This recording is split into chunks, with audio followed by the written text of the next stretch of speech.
Hello, friends, family, and fellow advocates. It's Tytus LaRue James Gibson Jackson here with you as a spokesmodel for the statewide campaign HIV Stops With Me.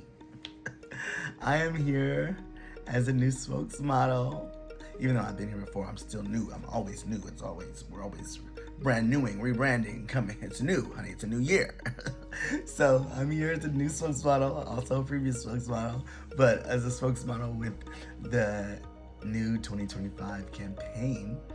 And we are coming back, bringing you the question of the month.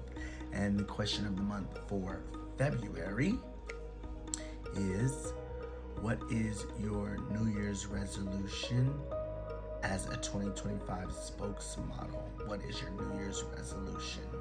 And as it relates to your advocacy, and how do you plan to implement it?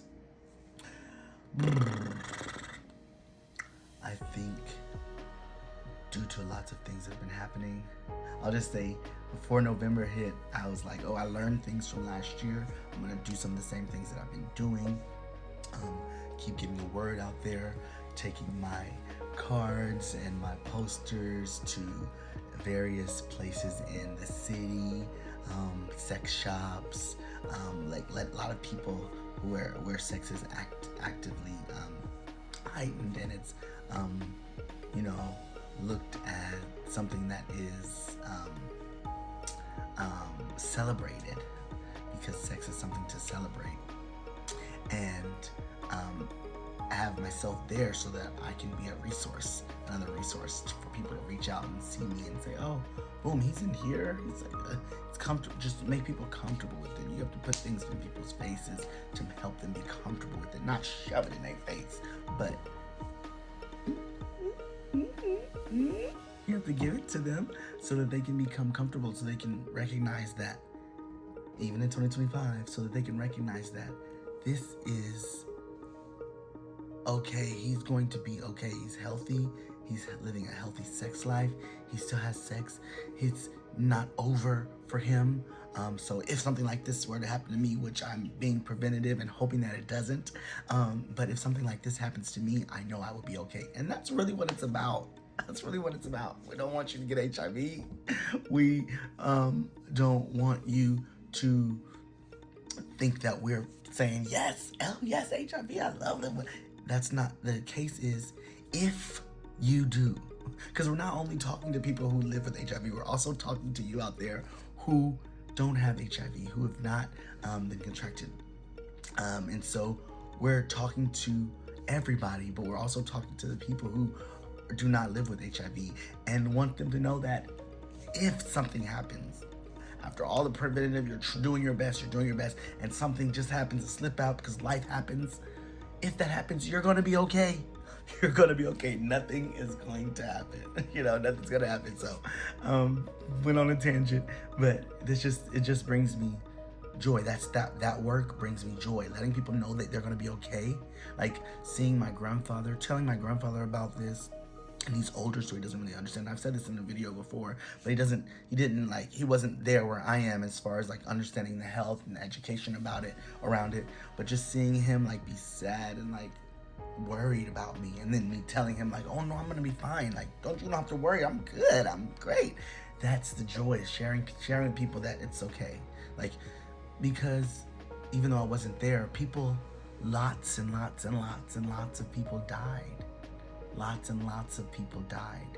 And so I think that people can't like pull themselves away from that. That's what they think about. And we're here to share that that's not happening anymore. That doesn't have to happen anymore. We're stopping that from happening. Hold up, they don't love you like I love you. We're stopping that.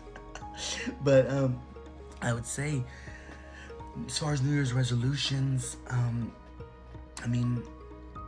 as far as my advocacy is concerned, I plan on implementing that artistically and pushing that out there through arts, reaching out, going out for grants, and to work on projects that have to do with HIV Stops With Me. It has to do with mixing and molding and forming and stirring my art with my advocacy. Like that's my usual resolution. That's my goal.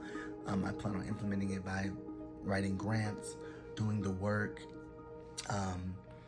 finding people who not just dance, but who understand the work, who understand what we're trying to do.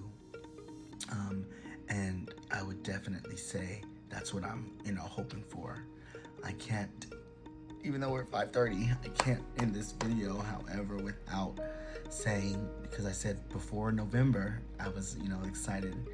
After November and now into this new year, which we love, however, we're in a new year.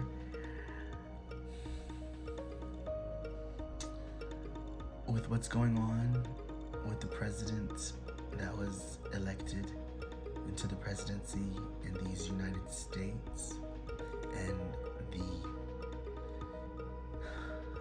the Senate, the House, and the Judiciary branch, and with our advocacy, it has never been more important. Unfortunately, that's something that motivates me, that has to motivate me. It's never been more important than this time. I get my medication through programs, and some of those programs, if not all of those programs, are being threatened and are being talked about being removed and stopping. And so medicine is going to go higher. Possibility of me not even being able to afford my medicine. Life-saving medicine is what they're trying to stop. They're trying to stop us from living. Yet we are the CEOs of our own life. We run this. I run my life, not the president, not the judiciary branch, not the House, not the legislative branch, none of it, not the government. No White House, honey, that was built by black folks. None of that runs my life. I run my life. I'm the boss. CEO, CFO, COO, CCCOO, whatever, CTO, TLJGJO, Tytus LaRue, James Gibson Jackson. I am the CEO of my own life, and I run my life. And this is a hurdle that we can and will get over. This is something that all good companies go through a phase of, but they pick themselves back up and they work it on out and get better and are better because of it. So unfortunately, this has to be, for me, motivation to really do the work, because it's so important. It hasn't been more important in my lifetime, as well as in my life as a spokesmodel. So doing this work is important, and I'm so blessed and thankful and grateful to God that He has put me here, that the universe has divined my steps, ordered my steps to be where I am today, being an advocate. I always say I thought I was gonna be on Broadway first and then advocate. It's gonna happen when it's supposed to happen. Oh my God, I love you guys. We had 9 minutes. I normally try not to do a 9-minute video. Hope none of the spokesmodels are mad. Love y'all so much. Have a great and wonderful day. And again, my name is Tytus LaRue James Gibson Jackson, and you can call me just that on Broadway.